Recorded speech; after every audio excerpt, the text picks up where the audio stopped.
সদ্গ্রন্থ পাঠ। শ্রী সত্যেন্দ্রনাথ মজুমদারের বিবেকানন্দ চরিত এই পুস্তকের সাধক বিবেকানন্দ এই অধ্যায় থেকে আজকে পর্ব ৩৫ পাঠ করছি। দেখিতে দেখিতে পরমহংস কৃতাঞ্জলি হইয়া সসম্ভ্রমে তাহাকে লক্ষ্য করিয়া বলিতে লাগিলেন, আমি জানি তুমি সপ্তর্ষিমণ্ডলের ঋষি নররূপী নারায়ণ, জীবের কল্যাণ কামনায় দেহ ধারণ করিয়াছ, ইত্যাদি ইত্যাদি। এ কি অদ্ভুত উন্মত্ততা!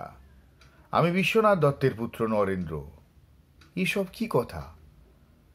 তারপর যখন ঠাকুর পুনরায় ভক্তবৃন্দের মধ্যে ফিরিয়া আসিয়া সহজভাবে আলাপাদি করিতে প্রবৃত্ত হইলেন, তখন নরেন্দ্র বিশেষভাবে পরীক্ষা করিয়া দেখিলেন তাহার হাবভাব চালচলনের মধ্যে কোনো প্রকার উন্মত্ততার লেশমাত্র নাই। ঠাকুরের কথাগুলি অসম্বদ্ধ প্রলাপোক্তি বলিয়া উড়াইয়া দেওয়া সহজ নহে, কিন্তু উহার মধ্যে কি গভীর রহস্য নিহিত আছে তাহাই ভাবিতে ভাবিতে তিনি বাটিতে প্রত্যাবৃত্ত হইলেন। স্বামী শারদানন্দ শ্রী শ্রী রামকৃষ্ণ লীলা প্রসঙ্গে নরেন্দ্রের দক্ষিণেশ্বরে আগমনের বহু পূর্বে ঠাকুরের এক দিব্য দর্শনের কথা লিপিবদ্ধ করিয়াছেন। ঠাকুর বলিয়াছিলেন, একদিন দেখিতেছি মন সমাধিপথে জ্যোতির্ময় বর্তে উচ্চে উঠিয়া যাইতেছে। চন্দ্র সূর্য তারকামণ্ডিত স্থূল জগৎ সহজে অতিক্রম করিয়া উহা প্রথমে সূক্ষ্ম ভাব জগতে প্রবিষ্ট হইল। ওই রাজ্যের উচ্চতর স্তর সমূহে উহা যতই আরোহণ করিতে লাগিল, ততই নানা দেবদেবীর ভাবগণ বিচিত্র মূর্তি সমূহ পথের দুই পার্শ্বে অবস্থিত দেখিতে পাইলাম। উক্ত রাজ্যের চরম সীমায় উহা আসিয়া উপস্থিত হইল।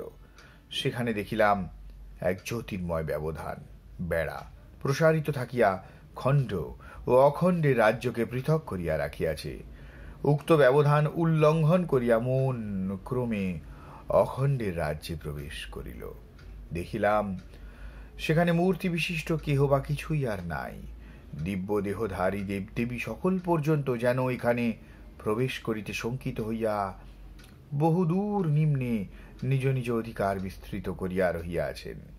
কিন্তু পরক্ষণেই দেখিতে পাইলাম দিব্য জ্যোতি ঘনতনু ৭ জন প্রবীণ ঋষি সেখানে সমাধিস্থ হইয়া বসিয়া আছেন।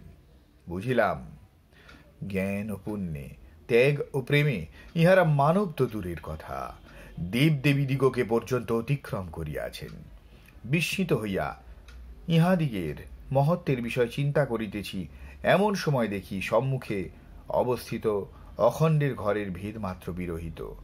সমরস জ্যোতির্মণ্ডলের একাংশ ঘনীভূত হইয়া দিব্য শিশুর আকারে পরিণত হইল। ওই দেব শিশু ইহাদিগের অন্যতমের নিকটে অবতরণ পূর্বক নিজ অপূর্ব সুললিত বাহুযুগলের দ্বারা তাহার কণ্ঠদেশ প্রেমে ধারণ করিল। পরে বিনা নিন্দিত নিজ অমৃতময়ী বাণীর দ্বারা সাদরে আহ্বান পূর্বক সমাধি হইতে তাহাকে প্রবুদ্ধ করিতে অশেষ প্রযত্ন করিতে লাগিল। সুকোমল প্রেম স্পর্শে ঋষি সমাধি হইতে বুদ্ধিত হইলেন এবং অর্ধস্তিমিত নির্নিমেষ লোচনে সেই অপূর্ব বালককে নিরীক্ষণ করিতে লাগিলেন। তাহার মুখের প্রসন্নোজ্জ্বল ভাব দেখিয়া মনে হইল বালক যেন তাহার বহুকালের পূর্ব পরিচিত হৃদয়ের ধন। অদ্ভুত দেবশিশু তখন অসীম আনন্দ প্রকাশ পূর্বক তাহাকে বলিতে লাগিল, আমি যাইতেছি, তোমাকে যাইতে হইবে। ঋষি তাহার ঐরূপ অনুরোধে কোনো কথা না বলিলেও তাহার প্রেমপূর্ণ নয়ন তাহার অন্তরের সম্মতি ব্যক্ত করিল। পরে ঐরূপ সপ্রেম দৃষ্টিতে বালককে কিছুক্ষণ দেখিতে দেখিতে তিনি পুনরায় সমাধিস্থ হইয়া পড়িলেন।